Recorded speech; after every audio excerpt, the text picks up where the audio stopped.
Well, I want to start with a little bit of the history of the band, and even before the band, I guess. Each of you guys come from a band, from bands that were already established and kind of moving along a successful career path, so to speak. Where did the desire to branch off and form another band altogether come from?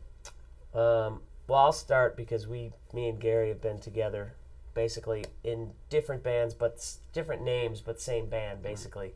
It's just been us kind of getting it together over the years, and we were in a band called Frankie Machine. We had a small deal with Mammoth Records, put out a record last 2 years ago, almost to the date, and it just was, we kind of got the carpet pulled out from under us. We put the record out, and the week it came out, everyone got fired, so it was one of those, things that happens very often to bands, but we kind of learned from that, and we built from that, and we decided to just kind of, reinvent ourselves and really focus in what we wanted to do and simplify, and we just came up with, the different name basically. But Dorian's more just his story's more of coming from an established band, so it's kind of interesting little thing for him. So. And you'd like to hear about it? Please. Oh boy, here we go. No, actually, I had a 11-year run with Powerman 5000, which was great, and I'm very proud of it. And but last year, I just came to the conclusion that it was time to play some new music, meet some new people, just freshen it up. And what was the reaction in the band when you decided to move on? The rest of the guys in Powerman 5000. I haven't been asked that yet. That's a pretty good question. It's all amicable. It was a good split, and they're filling in members now. I'll leave that joke alone. And I wish them the best. It's all good, Right. Yeah, it was a good split. Well, obviously, you guys, like you said, you guys have been together for a very long time. Yeah. And so you must have you have a musical chemistry going. But what was it about Dorian that made you think, well, he's going to work with us?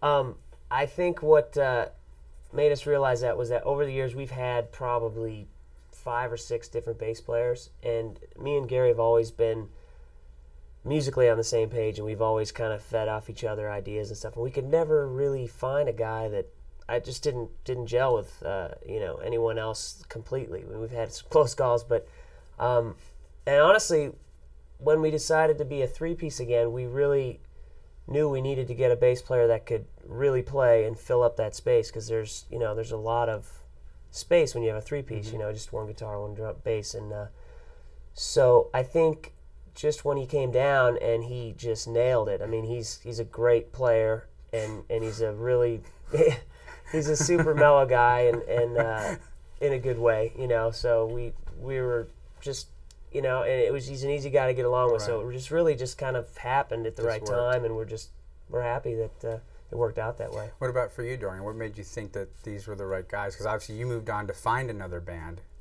So what was it about? Yeah, and actually I wasn't.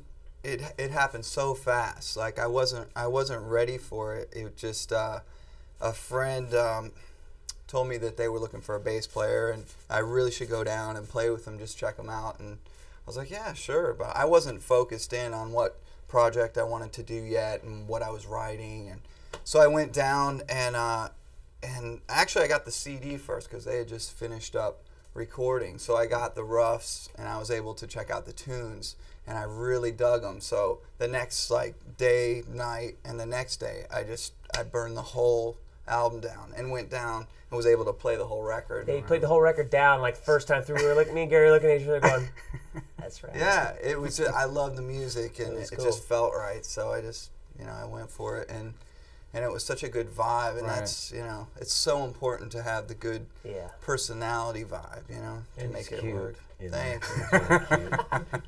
He's a sexy man. Well, speaking of the music, did you go into this new endeavor with a specific idea as to what kind of sound you wanted the band to have, or was it kind of an organic growth that kind of just happened? I think kind of both. I mean, I think it's all been this growth for us over the years. Like with the Frankie Machine record was at a certain place, and you can see the growth from that to this record. And I think just going through everything we've went through personally and musically over the last couple of years, we've had some pretty rough times, but some really good stuff too has happened. And I think we just it's just made us really focus in on the songwriting and just make it as best as it can be. And I think the conscious stuff is more like the we really consciously wanted to be simple. We wanted to come off as a simple band with just really catchy songs that have a lot of melody, and we can pull it off live, you know. And that was, you know, for me, I think that's what did you think about not sounding like your previous bands? Same for you? I think maybe in a little bit, like we kind of, you know what, we had a couple songs. You know what it is? It's I think it was mostly that we finally found a place where we were comfortable with ourselves in our writing and what we were writing. I think during the Frankie Machine stuff, it was more of just like not sure what we wanted yet as far musically and style-wise. We're just still going through it. And we're still going through it now, but we feel like a lot more comfortable with our songwriting and just the place that we're at right now. Cool. And last summer you guys went on tour with The Cult, right? Had you guys cut the record already by that point? No. That's kind of an interesting way to prepare, I guess, or to find out what the process is going to be like. Do you think it's important to do something like that, to go on tour without ever having recorded an album, and before you go into the studio? Did that help the process? It was actually like a dream of mine to do that. You know what I mean? To be able to do something like that, especially such a good gig to get to do that and get all the response and see all the response you're getting from each song. And so we just zoned in on a lot of those songs from the response, you know, and it was awesome to do that and then go in the studio. And I think just for tightness, you know, if any band could go in before they do a record and go out for a month or two, you'd come back a different band. So songs you thought were great songs when you went out, sometimes you come back and you realize that, you know, they weren't the songs you thought they were, or something comes up and it's just, you know, it just brings you tighter as a band.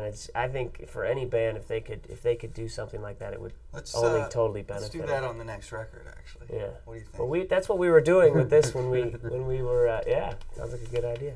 That was our intent with going out with The Cult, was to get that experience on the road before we went in, so we would be tight. You know. So you probably would have come out with a totally different record had you not. Well, not totally different, but a different record. It may not have been as focused. It may have taken us longer. That's pretty interesting. So was the recording process what you guys expected it to be once you did get in the studio? The dynamic that you had been obviously experiencing on the road, but I would assume it's something different once you do get in the studio, and that there's a level of tediousness, I guess, that goes. It was much easier than I thought it was going to be. Yeah, definitely. It was. I mean, I thought it was going to be a lot more work actually, and you know, working with Brendan O'Brien was. You know, that was the biggest dream for me, and I'm sure these guys too as well. It was by far, with the Frankie Machine record, was like kind of a chore. This was like, you come in every day and it was just smooth sailing. It was an amazing experience. How did you guys hook up with Brendan O'Brien? His manager is Lisa Marie of Moira Marie, and she her daughter was like a fan of Frankie Machine. She had gotten the record, and she played Brendan some songs. I mean, we talked about getting, you know, every band, I'm sure that for new band that gets signed, a rock band, he comes up, you know, first as a producer because he's like one of the best, and you're just like, you know, the label's like, oh, forget him because, you know, you got to be platinum, and maybe then, you know, your third record he'll do it. So we're just like, oh man, I thought, you know, we were like, oh, but we couldn't find anybody, so we were really bummed out about that. And then his manager played him some songs, and it was really a timing thing, I think. You know, he liked it at the right time. He had like this month and a half of time, and she played him some stuff. He liked it. He flew out, and that was it. You know? Wow. Yeah. It was that really, must really be very fast encouraging to get. Yeah, that was just like beyond my wildest dreams. I mean, that was a really big big thing for me. That's very cool. Yeah. And so this coming spring, you guys are going to be touring with Tommy Lee, correct? Yep. That should be an adventure, to say the least. I'm That'd be assuming awesome. it will be. How did this come about? How did this particular union happen? Well, basically, I think it happened because we have the same manager.